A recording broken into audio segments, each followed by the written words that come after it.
All right, so I purchased this Water Skippers pack when it first came out, and the Windbreak Water Skip Rive is the only disc that I bag out of there. But it's been a surprise to me how many holes I'm using it on and how many holes it fits really nicely on. If you don't know, the water skip function tends to act like a roll in that you get a quick stop upon landing. So this is kind of like a windbreak uh, roll water skip. It's almost like it's a ride with three attributes. And I wanted to show you some of the holes that I've been using it on that it fits really nicely on. So let's take a look at them. Now, as far as using the water skip attribute, Oak Hill 6 is a really good use of the disc. You can use the Ghoul, but it's a bit too much actually, or the Rive, the Glide Rive. This one is really perfect distance for this hole. Lakeside 5 is another one. As long as you have a tailwind, if you have a headwind, uh, not so much. A bit of a challenge in a headwind. It doesn't want to make it across, but any sort of tailwind, and this disc is money on this hole, obviously. Here's the first non-water hole that I found it worked on because I used to use glide skip recoil here, and I had to take it out in order to make room for this disc.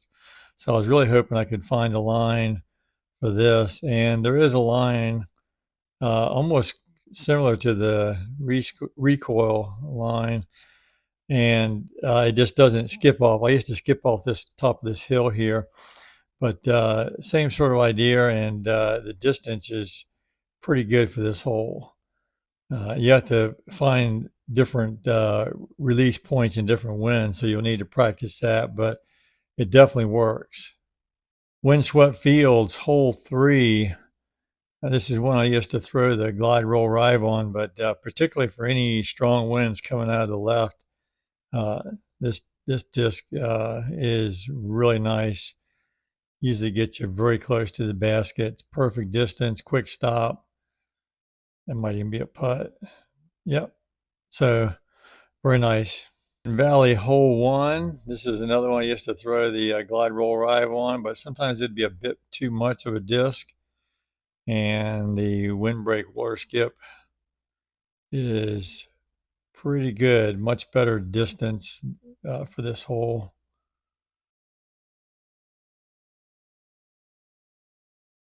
.526, got a putt. In hole 5, this is another one I used to throw my glide skip recoil on, so I was really hoping it would work here. Turns out it does a pretty good job.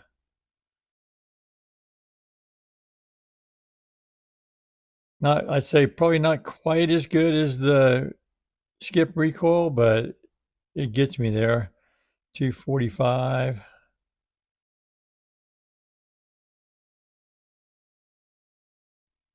That's the accurate sticky harp. Pioneer Bay, hole 9. Middle chevron on this temple right here. Pretty strong cross and a headwind here. Let's go about to here with the hyzer. And that wind's still going to push me out to the right.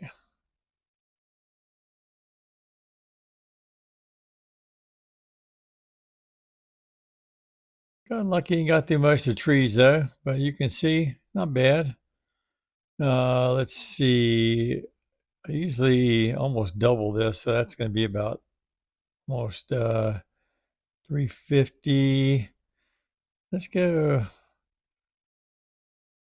with the sapphire on a forehand. Oh, that was a good choice. And ECC back 9, hole 7. This is one I used to throw the sapphire on, unless it was a really adverse wind, then I would switch to the glide roll rive. But the windbreak water skip rive turns out is money on this hole. Just drop the chevron into the water a little bit, and then depending on the wind, of course, with this wind. We're going to come straight back. Had some near aces with this disc, and all kinds of wind. It seems to work just really super well. We'll throw a couple more on this hole. Sometimes you might want to give it just a little bit of anhyzer, but it's really nice distance for this hole. I'm definitely using this disc. I threw probably 50 in a row, and the only one that went OB was one that skipped off the top of the cage. And you can see this one's going to be close. You can see the H run potential there. So very nice disc for this hole. So that's just a quick look at some of the holes I'm using the Windbreak Waterskip Rive on. And like I say, I finding new ones a lot, but I wanted to go ahead and put a video out showing the ones I've found so far. So, all right, hope you enjoyed it. Hope you learned something. We'll see you around the valley.